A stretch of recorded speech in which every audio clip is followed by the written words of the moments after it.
तो अभी राघव का एक वीडियो देखा जिसमें वो बता रहे हैं कि भाई जैसे आप लोग नौकरी बदलते हैं, कंपनी बदलते हैं, ऐसे मैंने पार्टी बदल ली। मैं बताना चाहता हूं कि जब हम नौकरी बदलते हैं या किसी कंपनी में नौकरी करते हैं तो उससे आइडियोलॉजी का कोई लेना देना नहीं होता।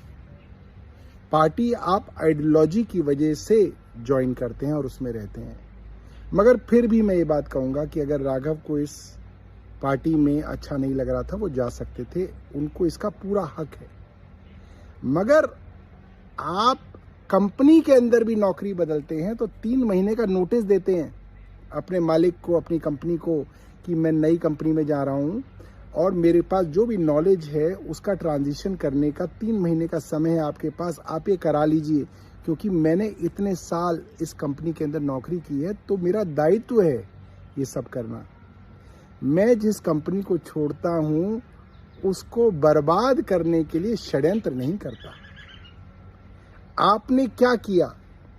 आपने जब आपके ऊपर ईडी का शिकंजा कसा तब तय कर लिया कि आप भारतीय जनता पार्टी ज्वाइन करेंगे, मगर आपने किसी को बताया नहीं।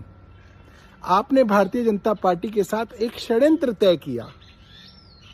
भारतीय जनता पार्टी पहले दिन से इस षड्यंत्र का हिस्सा थी। दोस्तों, कैसे थी?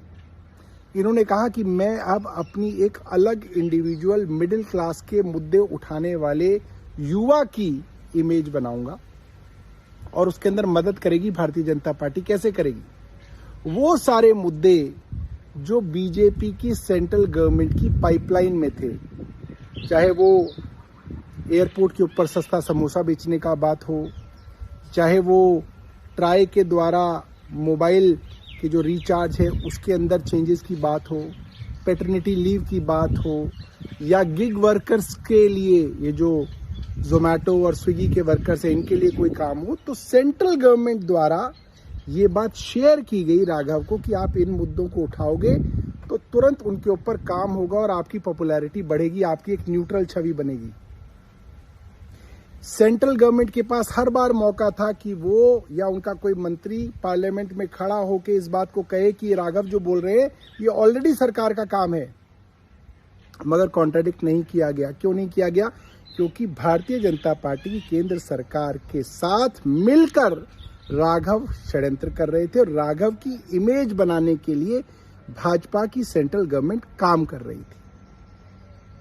इसलिए मैं कहता हूं, आपको पार्टी छोड़नी थी, आप छोड़ सकते थे, लोग आपको गाली नहीं देते राघव, मगर आपको गाली इसलिए दी जा रही है क्योंकि आपने अपनी पार्टी के साथ, जिसने आपको सब कुछ दिया, आज आपकी शादी भी अगर हो पाई है ना, वो इसलिए हो पाई क्योंकि आप इस पार्टी के द्वारा राज्यसभा के अंदर मेंबर बनाए गए। आप एक राज्यसभा मेंबर थे, वरना कोई नहीं पूछता आपको।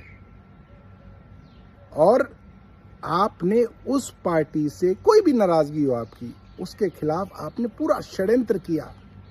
पार्टी की राज्यसभा की पूरी टीम को तोड़ के आप ले गए। इसलिए लोग आपको गालियां दे रहे हैं और कितनी ही आप दलीलें दीजिए, आपको लोग गालियां सही दे रहे हैं।